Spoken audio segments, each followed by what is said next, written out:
nalulungkot. Ang daming taong nalulungkot.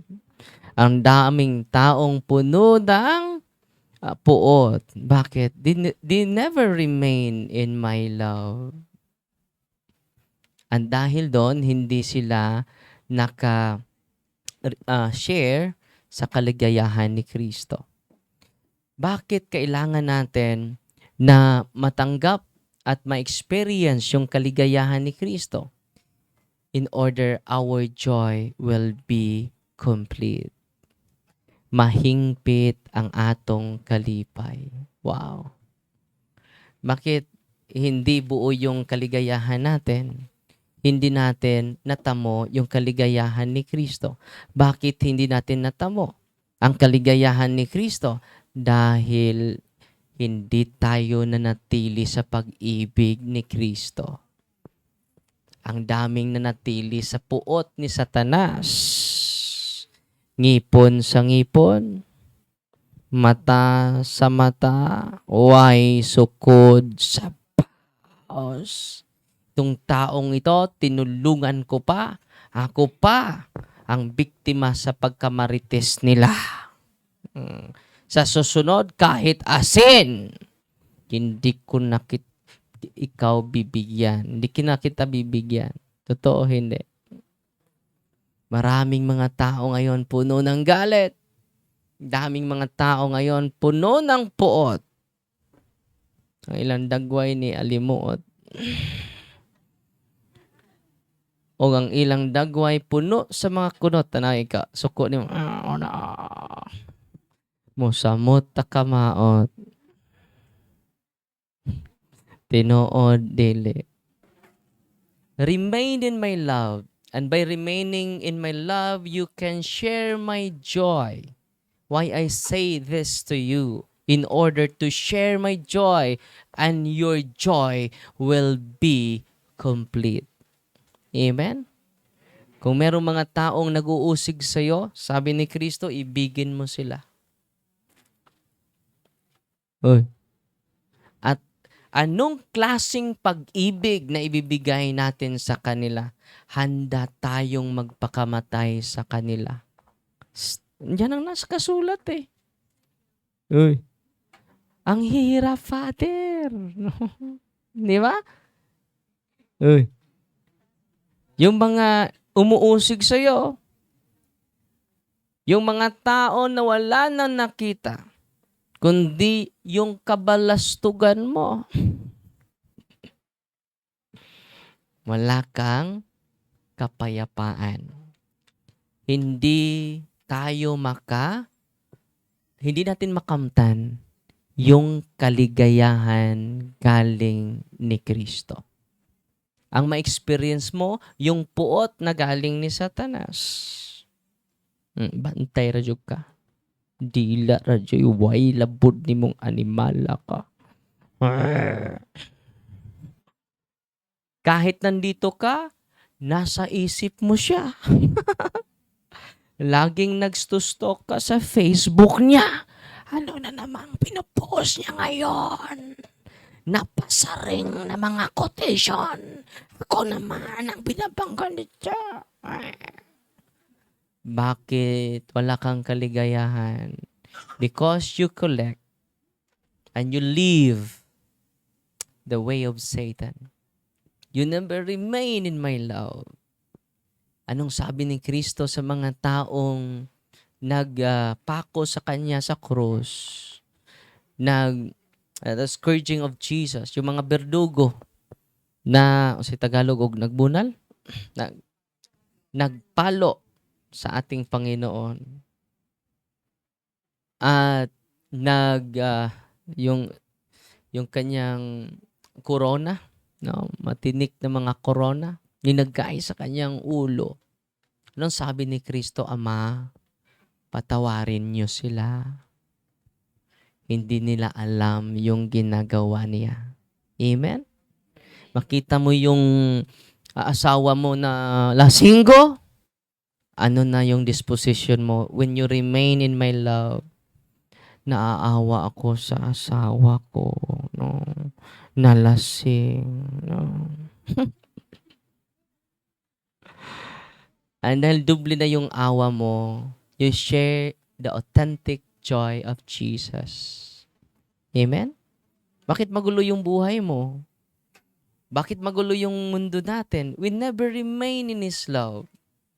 This day, consecrate our life to the love of God. And we can share His joy.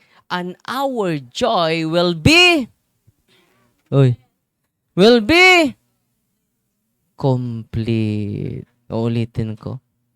When you remain in my love, you can share my joy. And your joy will be complete. Paano? Na makumpleto yung kaligayahan natin. Anong kondisyon ni Kristo? Ibigin mo ang ating kapwa-tao. Paano? Handa kang magpakamatay. Uy, ilista mo na yung mga marites sa buhay mo. Number 1, si Father Darwin. Number 2, yung katabi ko. Number 3, itong kasama ko na may sakit. No, matigas ang ulo. Sing tigas ng ulo ko. No? Ilista mo. At ngayon, tanungin natin yung sarili natin.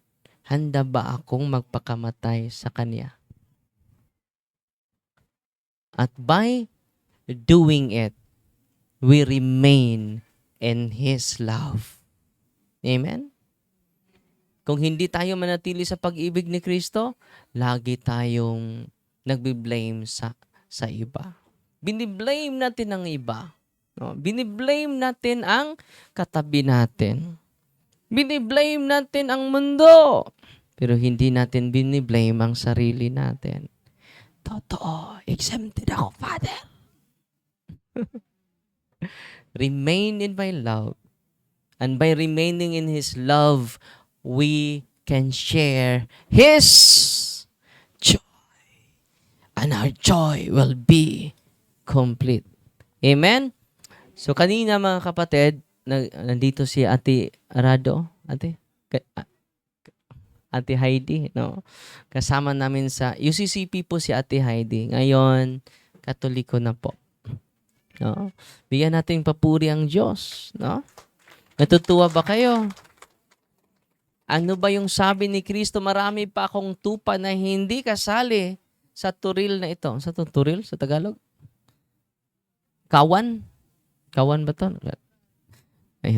Kural? No. Nahirapan ko sa kalisod. Sa pagsasalita ng mga salitang ugat na binubuo ng mga barikos. No?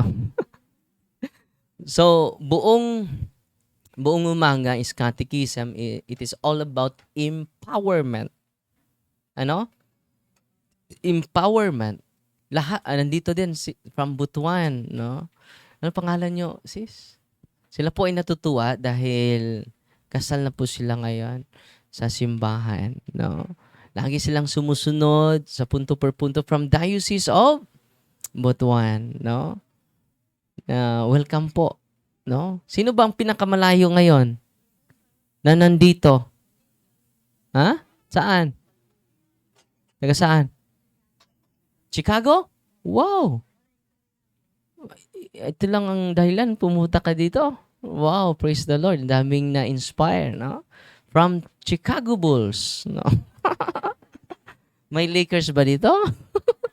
Or Golden State? No? Warrior? No? Sino pang pinakamalayo? Cagayan de Oro sa Mindanao. Sino pa? Danao. Lanao del Norte. Malayo din. Ikaw, Nay? Hagna. Doon na kayo. Hagna. The town of Kalamay. Bukidnon. Wow. Leyte. Dipolog. Galing ko doon. Sino pa? Jensan. Quezon City. Cebu. Bukas pupunta ako sa Cebu. Ipopost ko ngayon yung schedule natin sa Cebu sa Labangon. Bukas sa alas 5 may misa tayo. And then sa Karkar, sa Kabishop Kamumot, sa 7. Sa May 8 sa Dumanhog. So, yun po yung mga na-cancel na mga schedule, pupuntahan natin. At sa end of this month, pupunta tayo sa Diocese of Butuan. Parang sa San Fran, sa Prosperidad. Parang 5 yung bibisitahin namin. Pagpunta namin sa iba't ibang lugar, ang pakay namin to empower the people of God. Amen? Para hindi kayo dependent sa akin. Hindi kayo dependent sa ministry nandito sa Diocese of Tagbilaran. Sana, pag-uwi ninyo, you are empowered. Amen? May tumawag sa akin. Ako yung parokyano, Father, 1 linggo na kami. Nandito sa hospital, dalawang hospital dito sa Valencia. Sige, bukas na lang ako. Dadaan sa'yo. Pagpunta ko doon, mataas yung lagnat ng kanyang anak. At masakit yung ulo niya. Parokyano ko dito sa Valencia. Sabi ko sa kanya, receive the sacrament. Confession. Meron ba mong pari dong? Wala na? May punta pa dito? Full Sunday ngayon no? At may maraming mga fiesta. Dito sa Bohol, 2 buwan fiesta. 2 buwan. Sa Tagbilaran, 2 buwan. Sa siyudad sa Tagbilaran, 2 buwan. Isang siyudad, pero 2 buwan ang fiesta. Hindi niyo alam? April 31 and May 1, 2 buwan. Siya lang sa buong mundo. Ang Diocese of Tagbilaran magfiesta 2 buwan. April 31 and May 1. Ay, 2 buwan. 2 buwan kami. Magfiesta. Dito lang yan sa Bohol. Yung mga bagong namatay, babalik Sabi ng San Pedro, taga Bohol ka ba? No. Yes. San Pedro. Sige, umuwi ka muna. So maraming mga bagong namatay bumalik. Dahil gusto nilang mag-attend ng fiesta. Taga Bohol ka. Sa niya nakanakupat yun ini kahuman sa fiesta. Mo nang daghang mamatay sa May. Kaya pag humag-fiesta, patay na yun, high blood, inom mo, sobra ag-ido, mapatay na. Sobra og kaong sa high blood, patay na. Apil po rin nagwali, patay no. Itang tanan ay hindi para sa mundong ito, para tayo sa Diyos. Amen? Yan ang pakay ni Kristo, nandito siya sa mundong ito. Amen?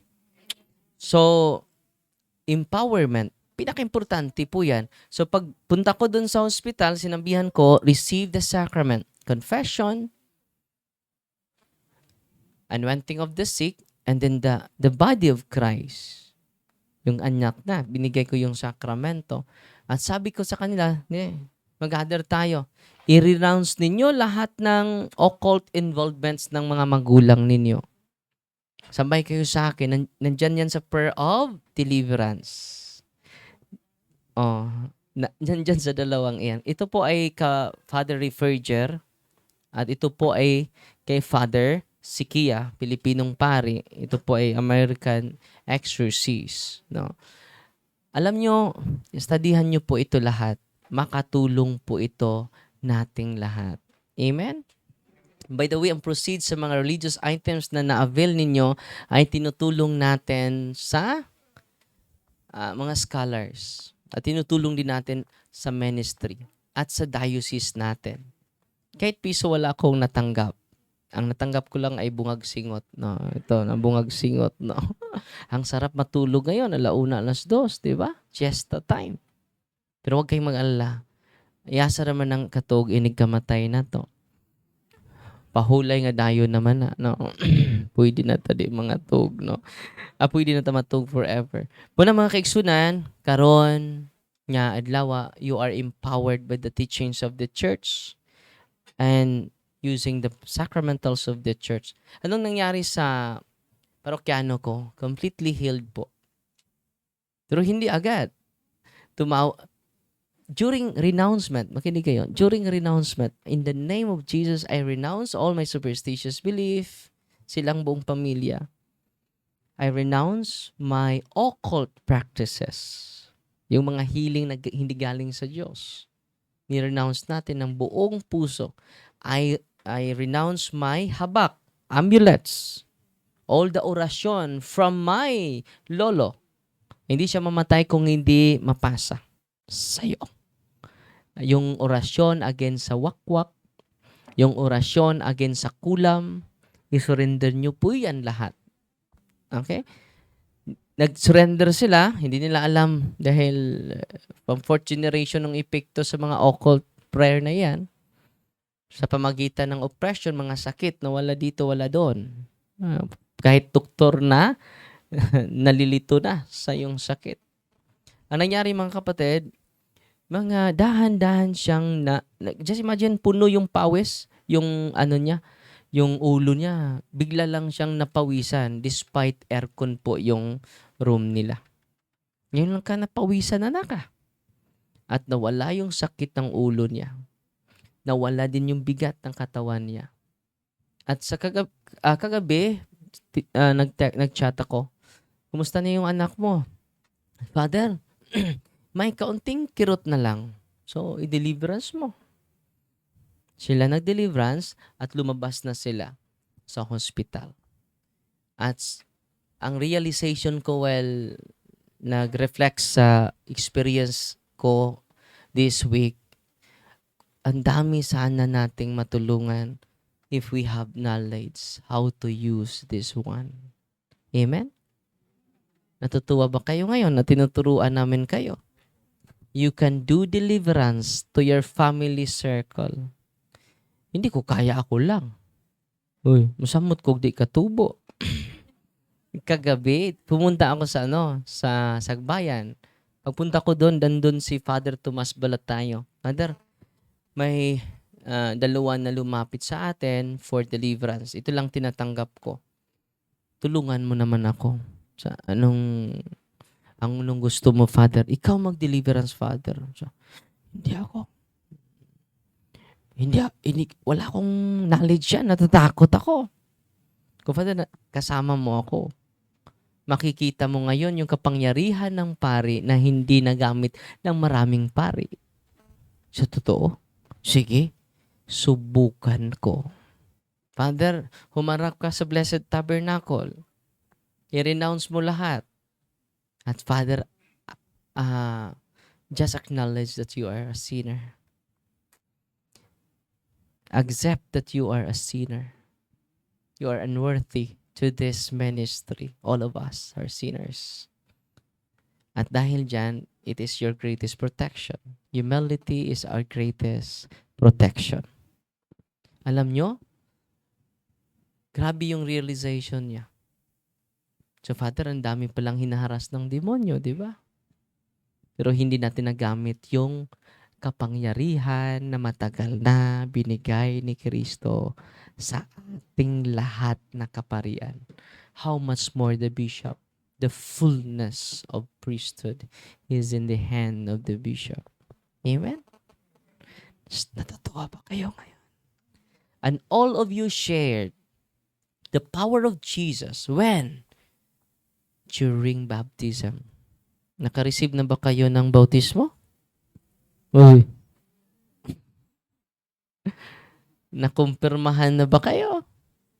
Naka-receive na ba kayo ng confession? Kung ang iba hindi pa nakakumpisal dahil walang pari, ganina pa yung mga pari, baka may makapunta dito na pari ngayon. Kung wala naman, yung mga parish priest natin, lapitan ninyo. Dublihin nyo yung pag-ibig at pag-aruga sa ating mga pari. Please. No? Kaya nga nawala sila ng pag-asa dahil puro tayo mga marites. No? nagsasama pati si Mirasol. So, pakiusap, dublihin nyo yung pag-aaruga nyo sa pari ninyo.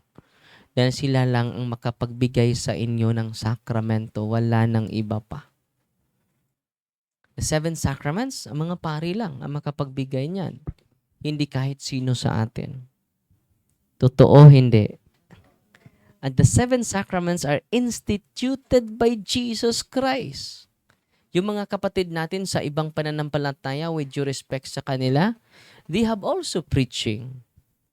Tayo din, meron din. They have also healing. Totoo, hindi. They have also deliverance. Totoo, hindi.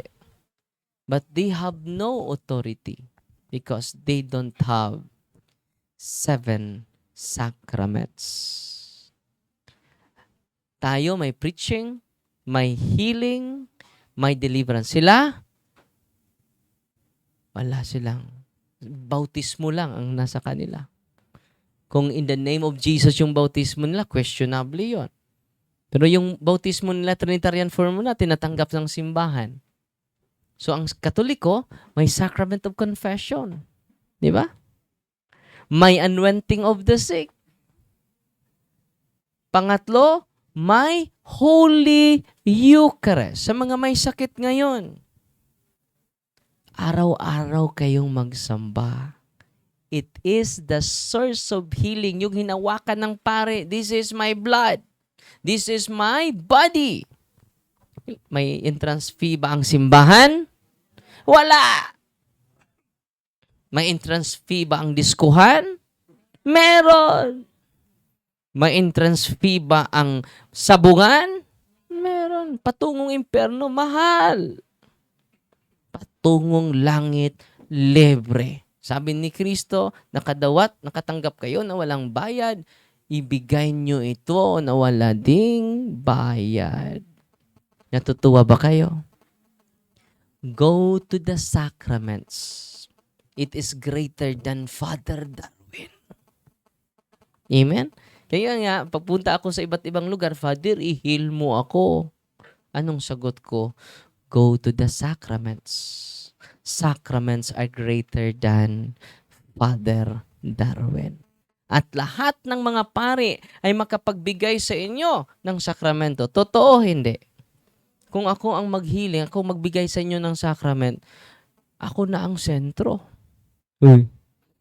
Naging center of attraction na si Father Darwin. At kung mangyari na mapasukan ng bakukang yung utok ko, yung utak,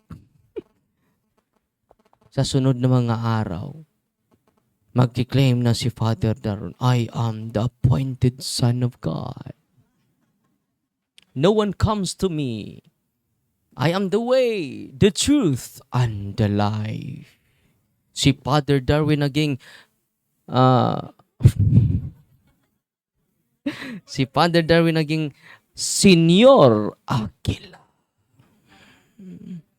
Unique naman ang atin. Meron ng Senior Aguila. Ang akin naman ay Senior Uwak. So, iwasan nyo maging fanatiko. Kita nyo naman yung mga Nazareno, di ba? Mga devoto sa Nazareno, makahipo lang sana. They are fanatic. Ang kapangyarihan ay wala sa imahen, mga kapatid. Ang daming Katoliko na panatiko. Totoo, hindi. Humahawak sa puong Nazareno. Hindi yan. Ang totoo na pananampalataya, lumapit tayo sa sakramento. Hindi ikaw nakahipo kay Kristo, si Kristo ang humipo sa atin. Amen? Grabe, no? Si Brother Patrick at Lalaine, taga Cebu, taga Minglanilla. Si Patrick, ang daming maintenance niya, daming sakit niya. Lumapit siya sa kanyang pari, hindi ni Father Darwin. Lumapit siya sa sakramento at buong puso nag-confess. As if last confession niya. Just imagine powerful yung sacrament. Lahat ng kasalanan ninyo, i-confess. Dahil minsan, na say Tagalog na nauaw, nahihiya ako sa dalawa kong kasalanan. Ito lang 3 ang i-confess ko. Hindi buong buo yung pagsisisi natin. So lahat ng kasalanan natin ating i-confess. Alam nyo anong nangyari? In-interview ko siya last month. Pati yung misis niya, wala na siyang maintenance ngayon. Completely nawala lahat ng karamdaman niya because of the sacrament of confession. Natutuwa ba kayo ngayon? May pari ba kayo sa parokya ninyo? Meron, wala. Therefore, you are loved by Jesus. Ang pari, yun po ay concrete sign na inibig tayo ng Diyos. Amen? Makakita ka sa pari, makikita mo yung tunay na pag-ibig ng Diyos sa atin. Salamat, Lord. Sa pangamagitan ng mga pari, mapakain namin yung aming kaluluwa. Amen? So ngayon, tatawagin yung mga pangalan nyo after sa blessing sa mga religious items ninyo. At sana you are empowered today. Pag uwi nyo sa bahay, as long as you are practicing Catholic cares, confession, nag-adore na kayo sa adoration chapel, kung wala lamang adoration chapel sa harap ng tabernacle, dun kayo luluhod. Dun kayo magbigay ng oras sa Diyos, maglaan ng oras sa Diyos, kausapin niyo ang Diyos. Makinig kayo, kahit walang salita. Just listen to Him. Minsan parang nag-order tayo kapag magdasal, Lord, gusto ko ng ganito, gusto ko ng ganito. Just listen to Him. Just simply listening to His inspiration, to His guidance, to His enlightenment. Yan ang the best na prayer. Na matanggap natin ang ating sariling problema. Na ating kayang pasanin ang ating mga cross sa buhay. Ngayon, merong instant healing na experience natin. Meron ding gradual healing. Pangatlo, meron ding hindi niya i-heal. Bakit? Your will be done. Yung instant healing na naranasan natin from Thursday to Sunday, yung instant healing, bakit may instant healing? Katulad ng dun sa taga-isla sa Ubay. For 12 years, hindi siya makalakad. After praying the prayer of the church and renouncement all the occult involvements of her family circle, pinasan siya ng kanyang tatay from their car to our office. Pinasan siya. Hindi siya makalakad.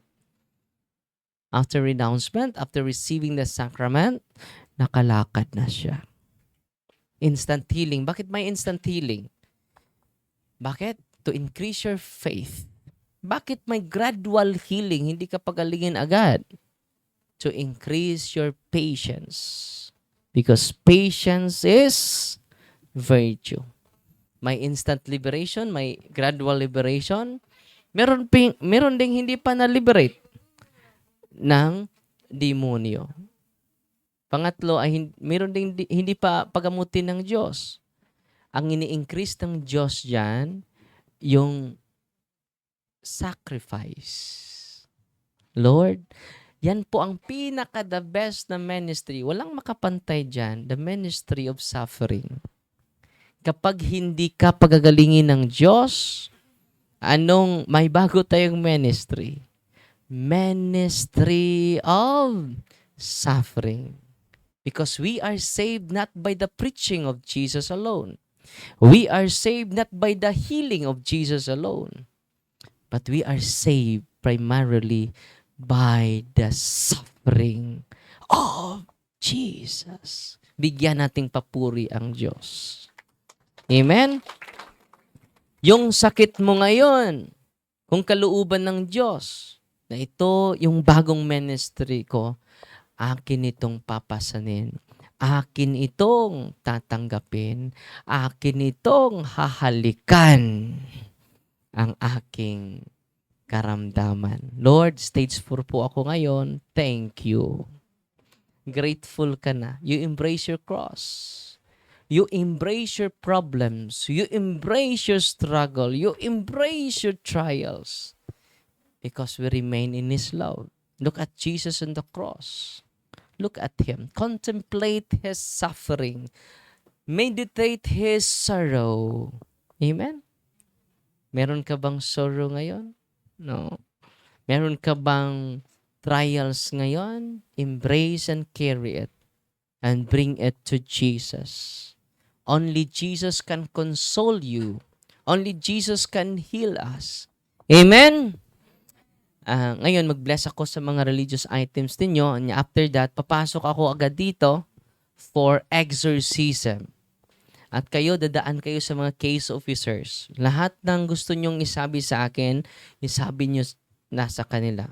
Lahat nyong itanong nyo sa akin, itanong nyo na sa kanila. After that, lalabas ako, after exorcism, mag-general blessing ako sa inyo lahat mamaya. Yung mga may sakit. After sa exorcism ko. May exercise pa ako ngayon, no? At yung deliverance ninyo, isa-isa, mag-prayer of deliverance tayo sa inyo. Maraming karamdaman na oppression lang. Yung oppression ay hindi yun mapagaling sa doktor. Dahil oppression yun eh. Pero kung natural yung karamdaman nyo, kailangan nyo ng doktor. Hindi naman tayo mga fanatic dito. Di ba? Anong sabi ni Kristo? Yung may sakit, nangangailangan ng doktor. Yung may sakit lang ang nangangailangan ng doktor. Siya na nga yung source of healing. Nag-recognize pa sila sa gift sa mga doktor. Amen? So, if your illness is natural, listen to your doctors. Follow their medical advice. Nakikinig ba kayo? Pero kung hindi natural yung sakit nyo, itong tinuturo namin sa inyo ang makapagaling niyan. So, tulungan nyo po ako. No? Yung family members lang ninyo, i-deliverance ha? Baka tatawagin na nyo yung mga kapitbahay ninyo. Dito, linya kayo. I-deliverance ko kayo lahat. Hindi kasali yun. Okay? So ngayon, after sa blessing of religious items, tatawagin ang pangalan ninyo. Huwag kayong magmadali. Patience is virtue. Minsan ay lagi tayong nagmamadali. We never enjoy the good news of God. We never enjoy our presence. Dahil lagi tayong nagmamadali. Totoo hindi. Busy kami, Father eh. Hindi mo na kinausap yung tatay mo. Hindi mo na kinausap yung nanay mo. Busy. Busy for nothing. Amen? Natutuwa ba kayo ngayon? Alam nyo, nung dineliverance ng nanay ang anak niya, completely healed po yung anak niya. So bakit ko ni sinasabi sa inyo? All Catholics can do deliverance. Page 22 sa aklat na ito. Babasahin ko ha, si Father Sikia ang nagsabi nito. Una maka-deliverance, sabi niya, these deliverance prayers can be used, first meant for priests. Anong sabi niya? First meant for, not exclusive for exorcists. Di ba? And religious who have souls under their care. Secondly, for lay communities. Pwede pa lang mga laigo. Lay communities under the guidance of a priest with the permission of the diocesan bishop. Father, wala kaming lay community. No. Thirdly, lastly, for individual lay Catholic. Ano? Individual lay lay Catholic. For this last group, these prayers can be used so that they and their loved ones may be protected and armed against ordinary and extraordinary attack of the evil spirits. Ang ganda, no? So kung tayong lahat ngayon, gagamitin na natin ang prayer ng simbahan, I-deliverance nyo yung bahay ninyo, i-deliverance nyo yung family members ninyo.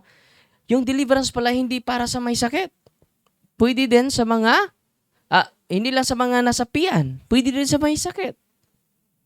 Si Father Pulo, sabi niya, Father, yung pamangkin ko, na close ko, mga 2 years old,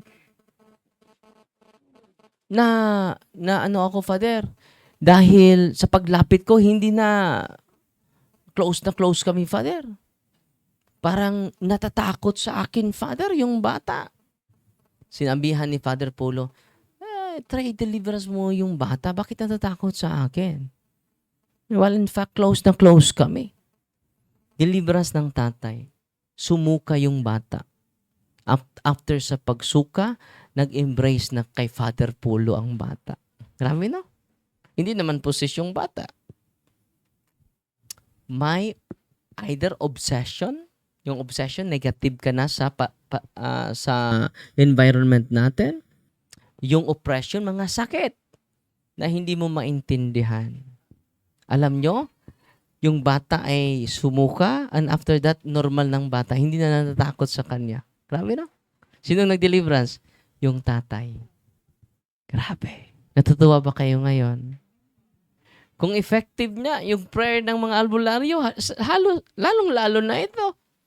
It is approved by the church. Bigyan natin ng papuri ang ating simbahan, mga kapatid. After here, sana mag-deliverance na kayo sa bahay ninyo. Wag na ako.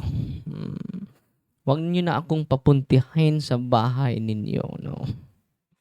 Ini-empower ko na kayo. Ang daming mga experiences. Yung nakikinig sa atin, they are inspired more. Amen? Anong gagawin ninyo? Punta kayo sa pari ninyo, receive the sacraments. Yan ang pinaka-importante. Receive the sacraments. May tumawag sa akin, isang binatilyo, Father, walang finding sa doktor yung nanay ko. Isang buwan na kami sa ospital. Sabi ko, tutulungan kita. Father, pupunta ka sa bahay namin. Nag-out na kami sa ospital. Sa hindi, paano mo kami matutulungan? Hindi ka naman pupunta. Go to your priest. Receive the sacraments. Amen? At kayo nang mag-deliverance sa bahay ninyo. As long as you are, i-highlight ko ito, practicing Catholic. Ano ba yung palatandaan na we are practicing Catholic? We practice cares. Confession, adoration, Holy Rosary. Kahit pagod ka, say the Holy Rosary, please. Say the Holy, recite the Holy.